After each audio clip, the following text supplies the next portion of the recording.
Om Shanti. Good morning. आज 1 मई 2020 बाबा के साकार महावाक्यों का सार। मीठे बाबा बोले, मीठे बच्चे, अनेक देहधारियों से प्रीत निकाल, एक विदेही बाप को याद करो तो तुम्हारे सब अंग शीतल हो जाएंगे। तो बाबा कहते कि हमारी सर्व कर्मेंद्रियां योग से शीतल हो जाएंगी जब बुद्धि का योग एक विदेही की तरफ होगा और देहधारियों की तरफ भटका नाम रूप में फंसा तो बार बार क्रोध आएगा, कामनाएं होंगी, तो आत्मा के अंग कर्मेंद्रियां मन बुद्धि संस्कार शीतल नहीं होंगे।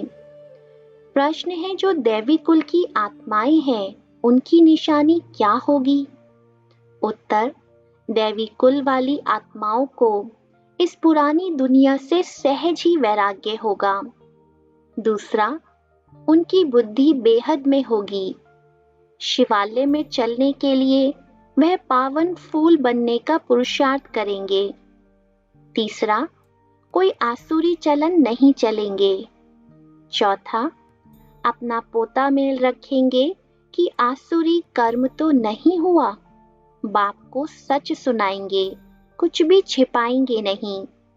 तो बाबा कहते ये सब निशानियां हमें देखनी है अपने अंदर भी और सेवा के समय और आत्माओं में भी, कि कैसे हमें सहज ही इस दुनिया से बेहद का वैराग हुआ है।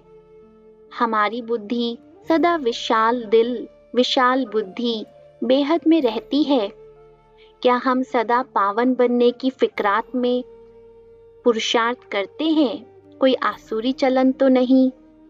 अपना पोता मेल रखते हैं, आज सारा दिन कैसे कैसे कर्म हुए, हमने क्या क्या सोचा, क्या क्या किया, संकल्प और समय कहाँ कहाँ गया, और ऑनेस्टी के साथ क्या सारी बात हम बाबा से बताते हैं या कुछ छिपा भी लेते हैं?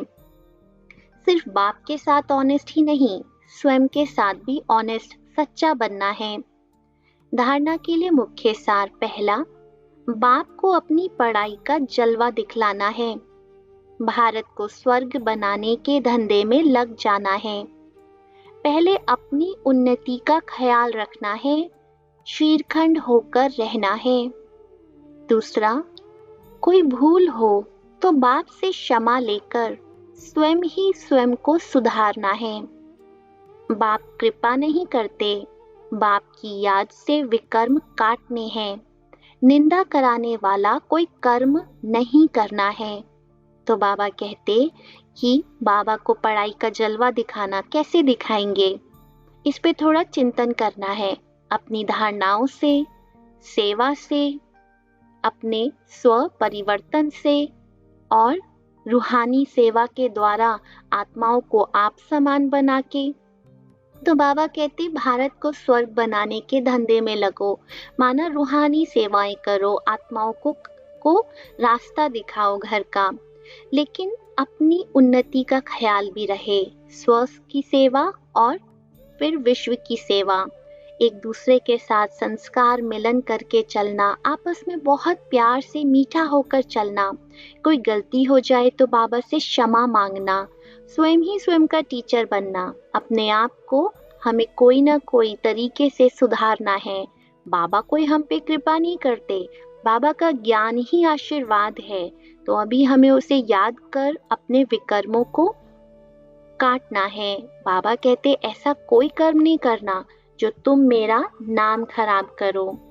वरदान, अपनी पावरफुल स्टेज द्वारा सर्व की शुभ कामनाओं को पूर्ण करने वाले महादानी भव।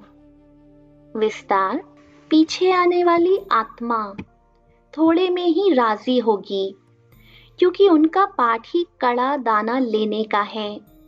तो ऐसी आत्माओं को उनकी भावना का फल प्राप्त हो, कोई भी वंचित ना रहे। इसके लिए अभी से अपने में सर्व शक्तियां जमा करो। जब आप अपनी संपूर्ण पावरफुल महादानी स्टेज पर स्थित होंगे तो किसी भी आत्मा को अपने सहयोग से महादान देने के कर्तव्य के आधार से शुभ भावना का स्विच ऑन करते ही नजर से निहाल कर देंगे। तो बाबा कहते अभी पीछे आने वाली आत्माएं भक्त आत्माएं हैं, थोड़े में ही राजी हो जाएंगी। कोई स्नेह की दृष्टि, शांति की दृष्टि से, कोई 1 सेकंड के प्यार की पालना से, तो उन आत्माओं को महादानी बन देना है।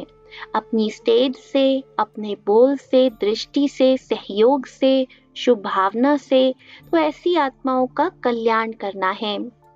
स्लोगन है सदा ईश्वरीय मर्यादाओं पर चलते रहो, तो मर्यादा पुरुषोत्तम बन जाएंगे। अच्छा, तो मैं महादानी वरदानी आत्मा, मैं इष्ट देवी हूँ।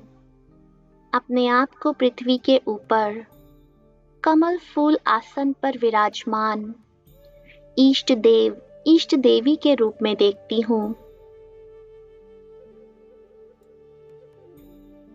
पृथ्वी पर अनेक आत्माएं दुख, अशांति के वायुमंडल में, इन आत्माओं को